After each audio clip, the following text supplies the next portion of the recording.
I do not know how people do cute, messy buns. I don't get it. I always look like the villain in Matilda, but it's 100 degrees plus in South Texas today, and I don't even care. So,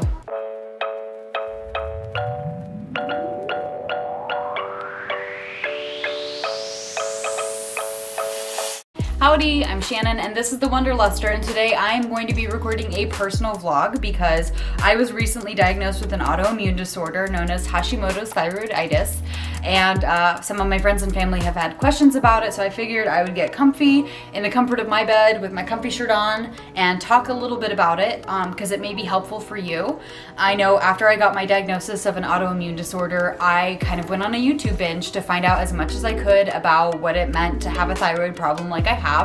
And if that's you, I hope this video is helpful for you. So I'm going to talk a little bit about my symptoms with hypothyroidism and Hashimoto's and what led me to getting diagnosed, and kind of a little bit about my story.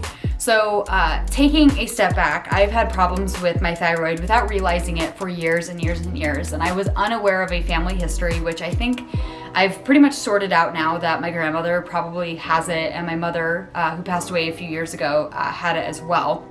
But you know, these things aren't really confirmed because my family doesn't like to talk about their medical history.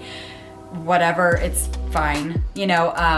But if I look back on the last 10 years of my life, I've had episodes of extreme fatigue, which is one symptom. I've had unexplained weight gain, another symptom. I've had extreme sensitivity to cold, which is another symptom, and just brain fog and other things that just weren't quite right when you don't feel right. You just feel, you know, muscle aches and pains, joint pains, and things like that.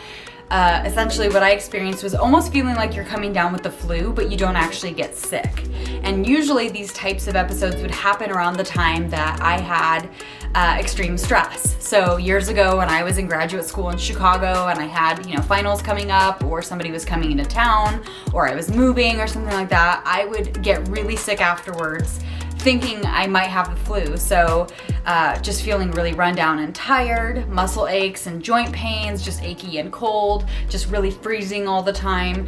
And then just, you know, your brain is just kind of tired and you're kind of tired. So that's what I experienced off and on, you know, like when I was in graduate school, when I called off my wedding, I got really sick after that.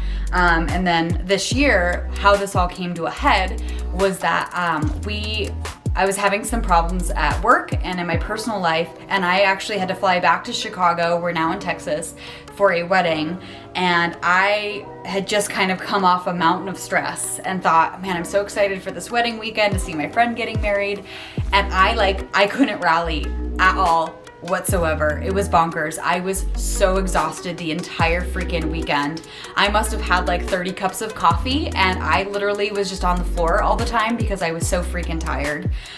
Literally, I would eat lunch and have to take a nap. I would, you know, unpack my clothes and have to lay down. You know, I went and ran some errands in Chicago and ran around a little bit and had to I literally at one point passed out on the floor. And I thought this was just the stress of flying across the country and having stress at work. And then they lost my luggage, so I was stressed about that. Come to find out later that periods of stress make your symptoms far, far worse, which is also why I'm doing the Wanderluster as a vlog now, because I'm exploring ways to be more well and to have more adventure and to have more wonder in my life, but also how to live in my body and be the best I can be.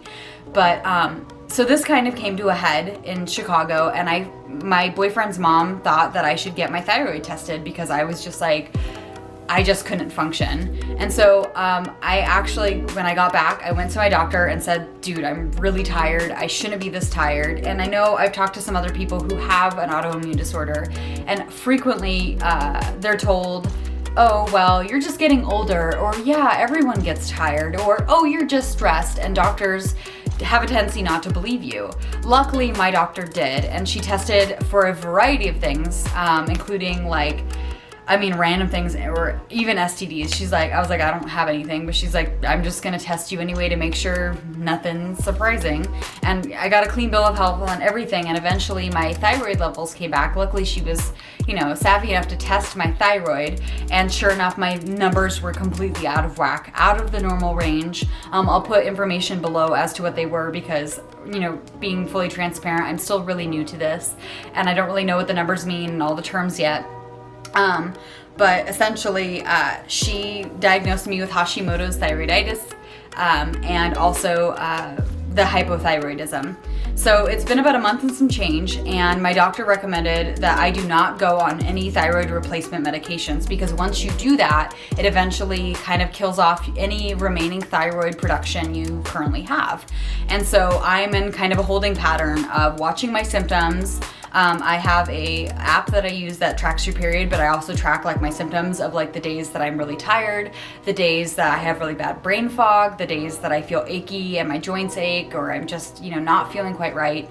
I'm also, I recorded a couple of videos where I did Whole30. I'm pretty much sticking to that diet. I've incorporated a little bit of dairy, obviously wine back into my diet, but I'm sticking to this just to help my symptoms even out. And for me, that's really helped.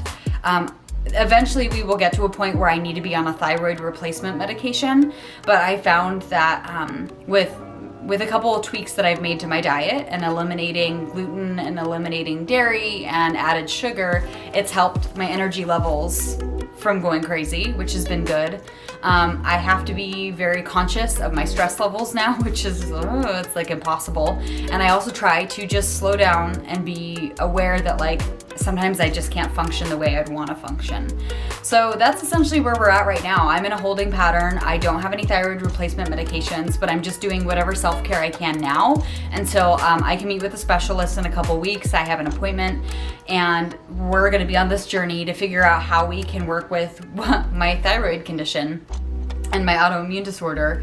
And I'm just gonna do my best to continue being on a journey of health to try and get back to where I need to be, or at least monitor and manage what I have going on right now. So anyway, if you were curious and if you think you may have an autoimmune disorder, or maybe if you do, please share your story below. I would absolutely love to hear from you. I know that after I got diagnosed, I went on a YouTube binge and I went on a blog reading binge, because it was helpful for me to just see what other people were going through and to hear their stories and to see that I wasn't crazy, and it's normal to have muscle aches, like you feel old and sick. It's okay to have brain fog. It's not okay, but it's, you're okay. You don't feel okay, but you're normal, and you're part of a community of other people who have autoimmune conditions.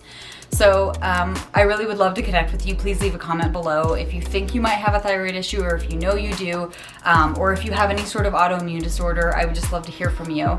But I'm going to continue to record updates on my autoimmune disorder as it progresses, as I get more information, and really just how it's been impacting my life, because that's kind of why I'm doing the Wanderluster. That's why I'm here, is that I'm on this quest to just live my best life. And now that I know I have an autoimmune disorder, it really blows. It sucks. It stinks. I hate it. But it's also helping me frame up how I can make things wonderful again, despite the fact that I have this new diagnosis. So I would absolutely love for you to join me on my journey as I work my way towards a little bit more wonder, a little bit more health, and of course, more adventure along the way. Please, if you would love to join me, go ahead and subscribe. I will be uploading new videos every single week, and I would love to have you join me on my journey. So anyway, guys, thanks for tuning into this video, and I hope you leave a comment and say hi, and I'll see you next time. Thanks.